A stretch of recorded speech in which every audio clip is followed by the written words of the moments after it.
अस्सलाम वालेकुम dear learners, how are you all? Hope you are doing well. So आज की ये वीडियो जैसे कि आपको नज़र आ रहा है, एडीए, एडीसी, एडीएस के उर्दू कंपलसरी के टारगेट पेपर ये आपके सामने मौजूद है। इससे पहले कि मैं ये स्टार्ट करूँ बताना, आप लोग अगर आपने पास पेपर देखे हो तो आपको पता होगा कि उर्दू कंपलसरी में आपको तमाम सवालात अटैम्प्ट करने होते हैं। अक्सर लोगों के जो अनसॉल्व पेपर आप लोगों ने ख़रीदा हुआ होता है उसमें गलत इन्फॉर्मेशन होती है, ऊपर लिखा होता है सिर्फ 5 सवाल अटैम्प्ट करने। ऐसा नहीं है। जितने सवाल आपको दिए जाएंगे पेपर में, जितने सवाल नंबर लिखे हुए होंगे ना, 6 है, 7 है, 8 हैं, जितने भी हैं वो सब आपने करने हैं। कोई 5 सवाल वाला सिस्टम नहीं होता कंपलसरी सब्जेक्ट में, ठीक है ना। तो ये देख लीजिए, पहला सवाल आपका इक़्तिबास का आता है, जिसमें सबसे पहले मैंने आपको मोस्ट इम्पॉर्टेंट जो चैप्टर्स हैं वो बता दिए हैं। इन चैप्टर्स के सारा मतलब पूरे पूरे चैप्टर याद करने हैं। ये ना हो कि इसमें से सिर्फ आप जो पास पेपर में आए हुए हैं सिर्फ वो वाले पैराग्राफ याद करके जाएं, ऐसा मत कीजिएगा। वैसे ही मैंने आपको गिनी चुनी चीज़ें दी हैं, अब इसमें से भी आप फिर और कम करके जाएंगे तो फिर वल्लाह आलम पेपर कैसा होगा।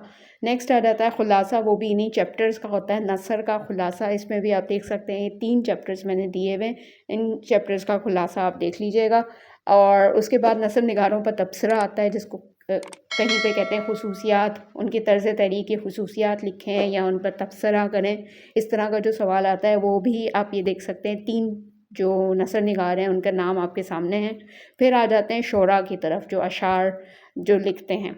शोरा पर तबसरा या शोरा के तर्ज़ तहरीर की खुसूसियात, सेम सवाल का मतलब एक ही होता है, उनकी खुसूसियात ही लिखनी होती हैं। ये भी आप देख सकते हैं, इसमें 3 ही हैं।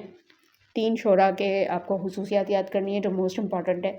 उसके बाद आपका सवाल आता है अशार की तशरीह करें, जो आपके गज़ल में से आता है। इसमें ये 7 शोरा कराम हैं, इनकी तमाम गज़लें आपने याद करनी है पूरी पूरी।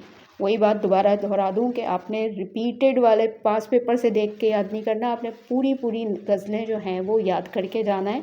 फिर उसमें से कुछ भी आ जाए तो आपकी मर्ज़ी है, उसमें फिर चॉइस भी आपके सामने आ जाती है।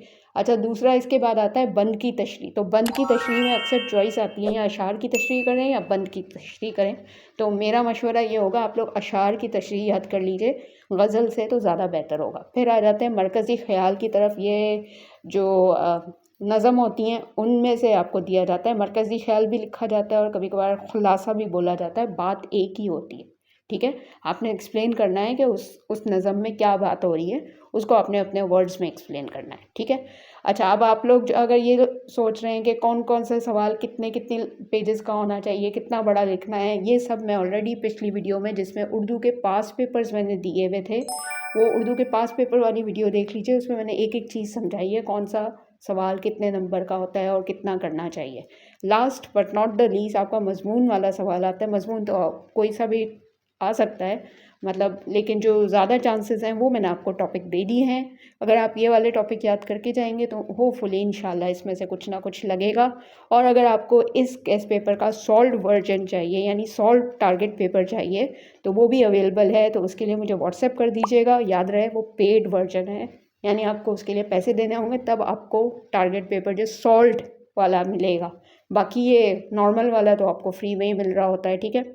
और साथ में ये जो QR कोड है इसको स्कैन कर लीजिए, ताकि आप मेरा व्हाट्सएप चैनल ज्वाइन कर लीजिए। इस पिक्चर को अगर आप गूगल लेंस पे डालेंगे तो एक QR कोड खुद ब खुद इसका लिंक आपके सामने आ जाएगा, उस पर क्लिक करेंगे तो आप मेरा व्हाट्सएप चैनल ज्वाइन कर सकेंगे, जहां आपको हर चीज़, हर इन्फॉर्मेशन सबसे पहले मिलती है। और टारगेट पेपर भी आपको सबसे पहले वहीं मिलते हैं, ठीक है।